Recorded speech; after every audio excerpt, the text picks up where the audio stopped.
श्री रामचंद्र जी का दर्शन करने के लिए अपने 60,000 शिष्यों सहित दुर्वासा ऋषि अयोध्या जा रहे थे। मार्ग में जाते हुए दुर्वासा ने सोचा, मनुष्य का रूप धारण कर विष्णु जी ही संसार में अवतीर्ण हुए हैं, ये तो मैं जानता हूँ, किंतु संसारी जनों को आज मैं उनका पौरुष दिखलाऊंगा। अपने मन में ऐसा विचारते हुए वे अयोध्या आए और नगरी में प्रवेश कर सबको साथ लेकर भगवान के भवन के 8 चौकों को लांघ कर पहले सीता जी के भवन में पहुंचे। शिष्यों सहित दुर्वासा को सीता जी के द्वार पर उपस्थित देख पहरेदारों ने शीघ्रता से दौड़कर श्री रामचंद्र जी को इसकी सूचना दी। सूचना पाते ही भगवान राम मुनि दुर्वासा के पास आ पहुंचे और प्रणाम कर सबको बड़े आदर सहित भवन के भीतर ले गए तथा बैठने के लिए सुंदर आसन दिया।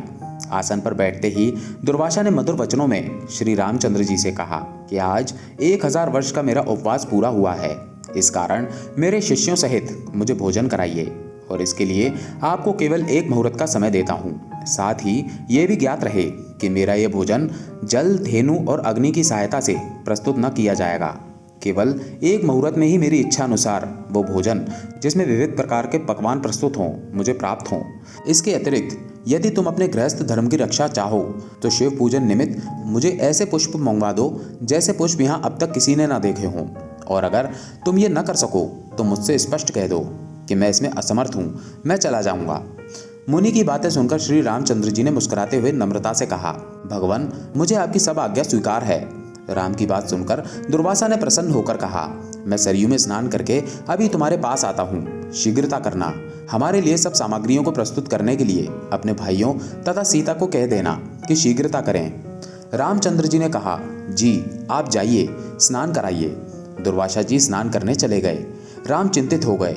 लक्ष्मण आदि भ्राता जानकी तथा सबके सब व्याकुल हो राम की ओर निर्मिष्ट दृष्टि से देखने लगे कि मुनि ने तो सब अद्भुत वस्तुएं मांगी हैं, इसके लिए अब भगवान क्या करते हैं, क्योंकि बिना अग्नि, जल और बिना गौ के उनके लिए किस प्रकार से भोजन प्रस्तुत करते हैं। तब रामचंद्र जी ने लक्ष्मण जी से एक पत्र लिखवाया, फिर उस पत्र को अपने बाण में बांधकर धनुष पर चढ़ाया और छोड़ दिया। वो बाण वायु के वेग से उड़कर अमरावती में इंद्र के सुधर्मा नामक सभा में जाकर उनके सामने गिर पड़ा।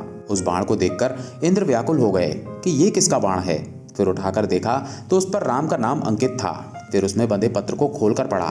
पत्र खुलते ही वो बाण वहां से उड़कर श्री राम के तरकश में वापस आ गया। उधर इंद्र ने उस पत्र को सभा में बैठे हुए सब देवताओं को सुनाया।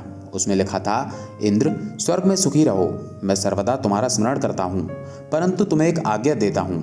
आज 1000 वर्ष से भूखे रह रहे दुर्वासा मुनि अपने 60,000 शिष्यों के साथ मेरे यहाँ आए हैं। वे ऐसा भोजन चाहते हैं जो गौ, जल अथवा अग्नि के द्वारा सिद्ध न किया गया हो। इसके साथ ही उन्होंने शिव पूजन के लिए ऐसे पुष्प मांगे हैं जिन्हें अब तक मनुष्यों ने न देखा हो। मैंने उनकी ये मांग स्वीकार कर ली है। वे सरयू में स्नान करने गए हैं, इसलिए तुम शीघ्र ही कल्पवृक्ष और पारिजात जो क्षीर सागर से निकले हैं क्षण मात्र में मेरे पास भेज दो। ये पत्र देवताओं को सुनाकर इंद्रदेव तत्क्षण उठ पड़े और कल्पवृक्ष तथा पारिजात को ले देवताओं सहित विमान में बैठकर अयोध्या में आ पहुंचे। लक्ष्मण जी ने इंद्र का स्वागत किया। इंद्र ने श्री राम के पास पहुंच पारिजात और कल्पवृक्ष उन्हें अर्पण किया। इतने में ही सरयू तट से ऋषि दुर्वासा ने अपने एक शिष्य को कहा कि तुम जाकर देखो कि राम इस समय क्या कर रहे हैं।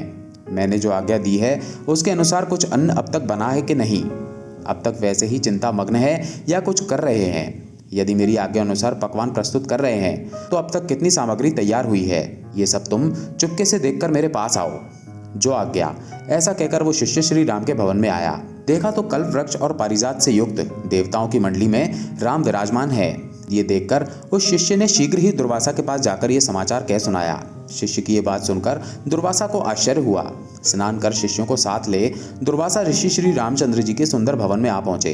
दुर्वासा जी को आया देख देवताओं सहित श्री राम ने उठकर उन्हें और उनके सब शिष्यों को बड़े आदर के साथ प्रणाम किया और उत्तम आसन पर बिठाकर सीता तथा लक्ष्मण आदि के साथ उनकी पूजा की। फिर जिन पुष्पों को मनुष्यों ने अब तक नहीं देखा था, शिव पूजन के हेतु पारिजात के उन पुष्पों को राम ने दुर्वासा के समस्त प्रस्तुत किया। उन पुष्पों को देख मुनि दुर्वासा ने एक बार तो आश्चर्य किया, किंतु मौन भाव से उन्हें ग्रहण कर शिवजी तथा अन्य देवताओं की उन पुष्पों से पूजा की। उसी क्षण श्री रामचंद्र जी ने लक्ष्मण तथा सीता आदि को भोजन परोसने की आज्ञा दी। दिव्य अलंकारों से विभूषित सीता जी ने कल्पवृक्ष और पारिजात की पूजा कर अनेक पात्रों को लाकर उनके नीचे रख दिया और प्रार्थना करती हुई बोली कि हे शीर सागर से उत्पन्न होने तथा देवताओं के मनोरथों को पूर्ण करने वाले कल्प वृक्ष, आज शिष्यों सहित हमारे यहाँ आए हुए ऋषि दुर्वासा को तुम संतुष्ट कर दो।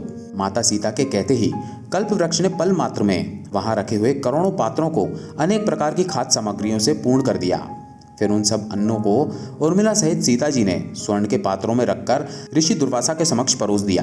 प्रभु रामचंद्र से निवेदित दुर्वासा ने अपने शिष्यों के साथ बड़े प्रेम से भोजन किया और आशीर्वाद देकर विदा ली।